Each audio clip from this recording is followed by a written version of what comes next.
Bonjour. Bientôt l'été, et rassurez-vous, je ne vais pas vous refaire le coup de l'ombre d'Agnomon le jour du solstice. Je vais plutôt rebondir sur un commentaire d'un spectateur états-unien qui donne une intéressante explication au tracé de l'ombre d'Agnomon autour de l'équinoxe, comme je le montrais dans une précédente vidéo. Ignorons le fait que pour lui, le tracé des ombres devrait être une ligne droite tous les jours, et alors qu'elle pourrait bien être la course du soleil. D'autant plus qu'un an plus tôt, dans un commentaire d'une vidéo de Joss Lace, il prétendait le contraire, le trajet est toujours une courbe qui suit l'orbite circulaire du Soleil. Ligne droite, arc de cercle, tout cela n'a pas l'air d'être très clair dans sa tête. Retenons simplement que pour lui, de toute évidence, la parabole, les ombres dessinent en fait des hyperboles, la parabole donc a quelque chose à voir avec des effets de lentilles atmosphériques évidents. Vous voyez le biais? C'est tellement obvious que ça n'est même pas la peine d'en donner le moindre commencement de preuve. Circuler, y a rien à voir. Rien à dire, c'est pratique, mais même s'il est inutile de chercher les causes du phénomène, on peut quand même essayer d'en étudier les effets. Mais là, il y a une difficulté. Comment imaginer un système optique permettant d'obtenir à la fois une ligne droite, un arc de cercle et une parabole? Et c'est là que l'on retombe sur le solstice d'été, ou comment un effet de lentille atmosphérique évident permettrait de justifier les angles d'élévation du Soleil ce jour-là. Voyons cela sur ce schéma d'une portion d'un méridien le 21 juin à midi heure locale.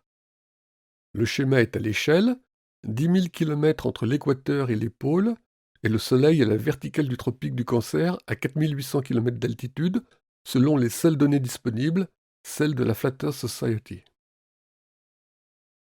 En reportant les angles d'élévation du Soleil en divers endroits du méridien, on se rend immédiatement compte que, pour que le modèle fonctionne, il faut abandonner l'idée saugrenue que la lumière se déplacerait en ligne droite, à moins d'imaginer un système de prismes semi-réfléchissants, miraculeusement placé exactement aux endroits adéquats. Ça ne va pas, ça sent trop le montage bricolé à la hâte, et du coup, obviously, de toute évidence, les rayons ne peuvent être que courbes. Il reste cependant un petit problème à régler. À 66,5 degrés de latitude sud, sur le cercle polaire antarctique, le Soleil à midi est exactement à l'horizon et ses rayons arrivent donc à l'horizontale.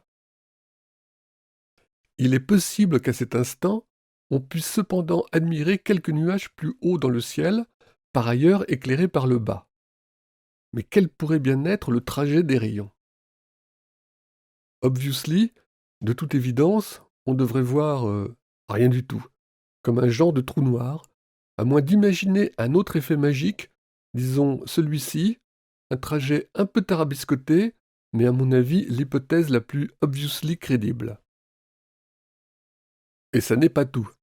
N'oublions pas qu'au même moment, l'étoile polaire est à la verticale du pôle Nord, à 5000 km d'altitude, toujours selon les données de la Flat Earth Society, comme à toute heure du jour et de la nuit tout au long de l'année.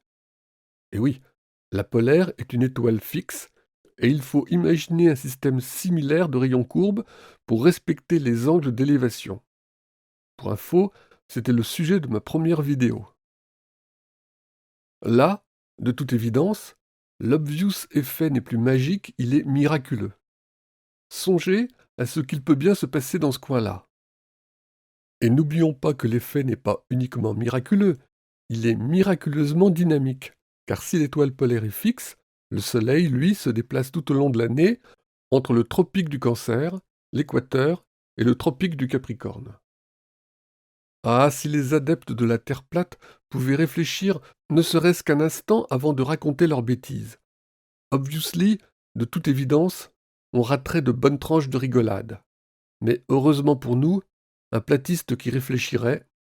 Un oranger sur le sol irlandais, on ne le verra jamais. Merci de votre attention.